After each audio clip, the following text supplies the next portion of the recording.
Karen's entitlement got me in trouble. I hate entitled people. I get that some people have bad days and end up snapping at those around them, but sometimes it just goes way too far, and this was one of those times. So buckle up, BC, this one's a long one. Some important context about the setting. I'm a third-shift security guard working at a site with 2 buildings owned by the client, about 5 minutes apart, if that. The client is a storage and shipping company that rents out space in these buildings. Warehouses, really. 2 big-name, luxury good brands. I say big-name. BC, I had never heard of any of these brands before working here, but everything in the warehouses is absurdly expensive. Shifts for guards are set up so that 1 guard is in each building per shift, with a mobile guard that floats between buildings as necessary to cover breaks, man the checkpoints while the post guard does their duties, and clear out truckers from the parking lots when they're not supposed to be there. The mobile guards are expected to use their own vehicles and don't get compensated for gas or wear. This is an important detail for later. With all of that in mind, here's the story. I've been working at this site for almost 2 years now, and in that time, I've gotten pretty familiar with the job and what can and can't be done, especially on third shift. Things pick up around Thanksgiving to Christmas due to an increase of consumer demand. So seasonal workers are hired by the client to help meet that demand, and as a result, extra guards are posted to the site to assist with medical emergencies, thieves, etc. This allows for 2 guards per building, often with a mobile still going between.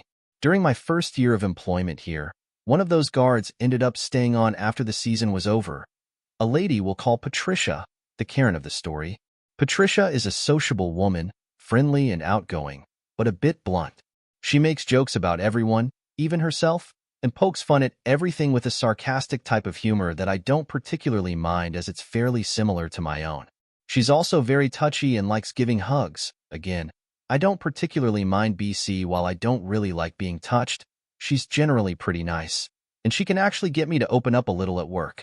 However, here's where the entitlement comes in.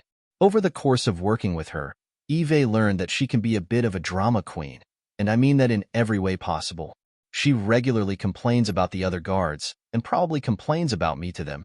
She's constantly complaining about her living situation, which, TBF, isn't great, but whose is in this economy?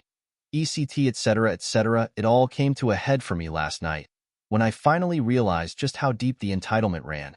Remember how I said mobile guards don't get compensated for use of their own vehicles? Well, I genuinely can't afford to not get compensated for use of my vehicle, and when I have to be the mobile guard, I try to minimize my travel time. Instead of changing buildings every hour like most guards on mobile do, I only change buildings every 2 or 3 hours. Last night I did something I've never done before. I split my night half at one building and half at the second. This was my reasoning. Due to the way the client scheduled their workers, the first building is empty for the entirety of our shift, and no one comes in until an hour after our shift ends. However, in the second building, workers end their shift around halfway through our shift, with the next shift coming in at the end of our shift. BC of this, I figured I could spend half the night at the first building to allow that guard to complete all of their necessary tasks, then switch to the second building to help get the workers out at the end of their shift, as well as helping get the next shift in later. All of this with the understanding that either guard could radio if they needed assistance while I was at the other building. That is the entire point of being the mobile guard, BTW, and that is why we have radios. Care to guess who was at the second building?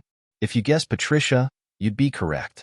To be entirely fair here, I did make a pretty major mistake. I failed to communicate my intentions beforehand. That, however, is the end of my leniency toward Patricia in this matter. BC, this is what happened. About an hour into the shift, she calls over the radio asking for an ETA on when I would be changing buildings. I let her know that I'd be over there halfway through the shift unless she needed me before that, and even asked her outright if she needed me then. She sounded a little annoyed when she said no, just wanted some clarification and communication, and that was that. Or so I thought. Not once in the next 3 hours did she radio for assistance. Not once. When I finally made it to her building, I went in and greeted her.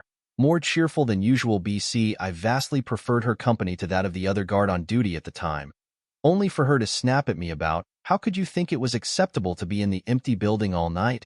And I had to get someone to cover so I could go to the bathroom and to go get some ice. My mood went from 100 to 0 just like that, and I coldly reminded her that I told her to call if she needed anything, And that was the entire point of the mobile guard. I even explained that I had intentionally split my night to be in her building to help get workers out at the end of their shift, as well as helping get them in for the morning shift. She was not having any of it. She pointedly ignored me the rest of the night, and not 5 minutes after I clocked out, I got an email sent out by our supervisor to all guards stating that the mobile officer should not spend the majority of their time in an empty building, as it was unfair to the officer in the full building. So yeah. Patricia complained about my one mistake to the supervisor BC. She was so entitled, she couldn't get on the radio for 5 seconds to call for assistance even once. I could say all kinds of bitchy things about her, but I think the name Patricia kinda says it all. More so than Karen, anyway. Edit. Since y'all are just claiming I'm the entitled one here, a quick reminder that one way or another, I have to spend half the night at each building. She just took issue with how I did it, and refused to do her job in asking the mobile guard to come over. All of us are supposed to call the mobile if we need something. All of this could have been avoided if she had just picked up the radio for 5 seconds.